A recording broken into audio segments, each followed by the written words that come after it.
So what do you do when you have a kayak that weighs 122 pounds with nothing in it? Well, you get a bed extender, and if you have a pickup truck, you can actually move these things around. Today I'm humping around the Recon 120, which is by far my biggest kayak. But to get it to the water, I'm going to need a nice cart.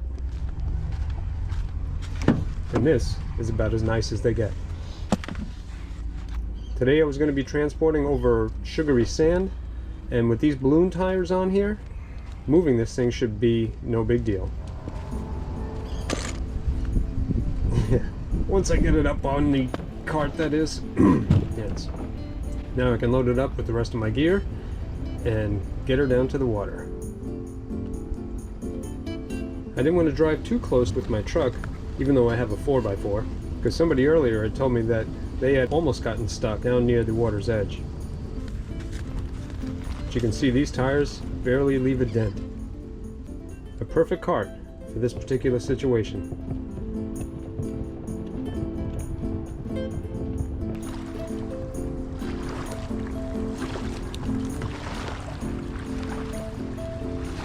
Again, the hardest part about this was going to be to get the kayak on and off the cart, especially for a short fellow like me. But I managed to get it done.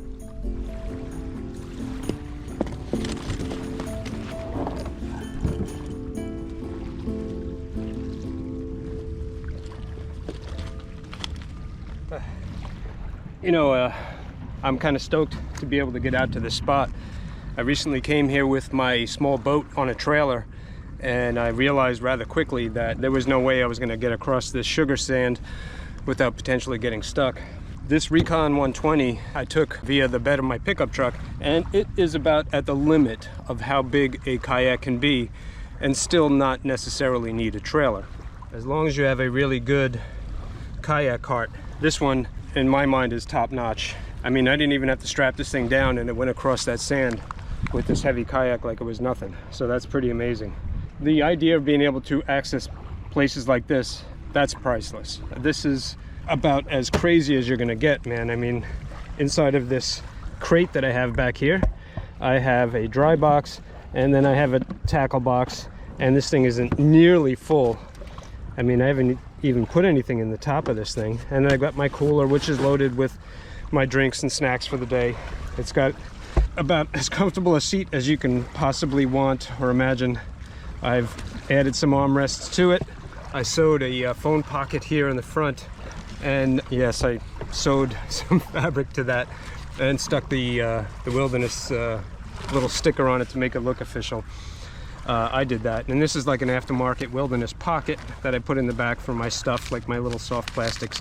I'll put my pliers there if they're not in my pocket, on a lanyard like that. PFD, of course, and then you have this Helix drive, which has instant reverse.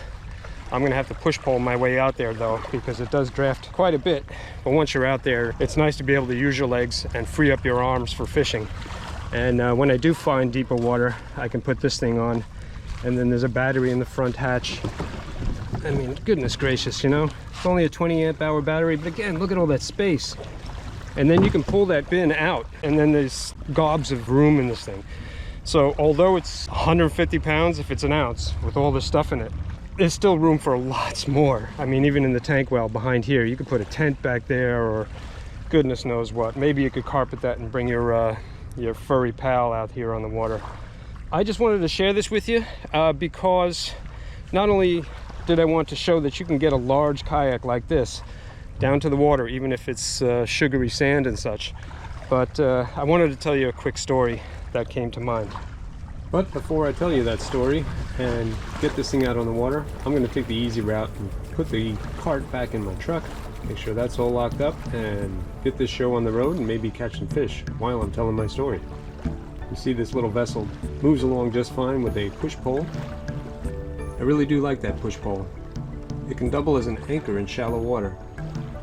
I'll leave a description of that item along with some of the other things that I like a lot in the description below. Truth be told though, this small ship is probably best suited for deeper water. and foot power instead of a push pole or a paddle. And that would be because of its mass, which reminds me of physics. All right, before I get too distracted with fishing, I see them out there jumping, I wanted to tell you that story. I listened to an astronaut once talk about what it was like to be in microgravity in space. This kayak reminded me of that story a little bit, because although this thing is really heavy, the wheels kind of centered under the boat make it so that I can lift it up from the front without much effort. And it reminded me of the astronaut's tale about being in space. He said you could pick something up that was 2,000 pounds. However, mass does not go away with gravity. So Newtonian physics say that an object at rest wants to stay at rest, right? Well, you feel that with this kayak pulling it, because balancing it on the wheels is not that big of a deal. But when you're trying to pull it, you notice the weight of it. So today, even though I was pulling across sugar sand, I really wasn't going that far. So I wonder about anybody else out there that maybe has a big kayak. Now maybe you're a bigger guy, and that's why you have a bigger kayak, which means you're stronger than I am and you can pull a kayak further than I can. And it's not that I perhaps can't pull a kayak really far, but just my thoughts refer back to that astronaut, because he said mass doesn't go away. Even if something is weightless, which the kayak kind of is, when the wheels are centered in the center of the hull, it doesn't take away the mass. So this guy said, he was like, you know, if you were moving something that were 2,000 pounds, sure, I mean, there's no gravity, so you could pick up something that weighs a ton. However, in space, you don't have anything to push against. And if it was coming towards you, by the time you get your feet up against the bulkhead to try to stop this object, it could potentially crush you. So there had to be a lot of caution in space, because it's not intuitive that things are really, really heavy when there's no gravity, right? In my last video, when I was taking my small lightweight kayak out on the water, I said, you know, it's no big deal as long as the wheels are centered, you can pull a kayak, no big deal. But again, it's not intuitive until you have a big heavy kayak with all this stuff and you're trying to pull it for any considerable distance before you realize how heavy things really are. So, curious what you guys think, if you think I'm just being a wussy or if you think I'm onto something. If nothing else, I just wanted to share that story about the astronauts and how intuitive or lack thereof microgravity can be and this and that. It's always been fascinating to me. I remember hearing that story a long, long time ago, and it's never left me. And yeah, it's definitely something that you guys are going to want to keep in mind if you have a large kayak and you want to get to places like this.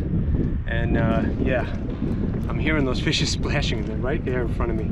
So I'm going to get to it, and I'm just going to cut this video a little bit short. Hopefully you guys will be around next time I put a video up and you enjoy this content.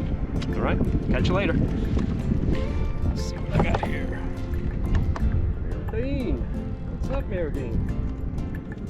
I've been through a lot together. Video out there about somebody asking, Grant, he was asking about terminal tackle. Might have to do that next. Talk about the things that catch me fishes. Well, sometimes.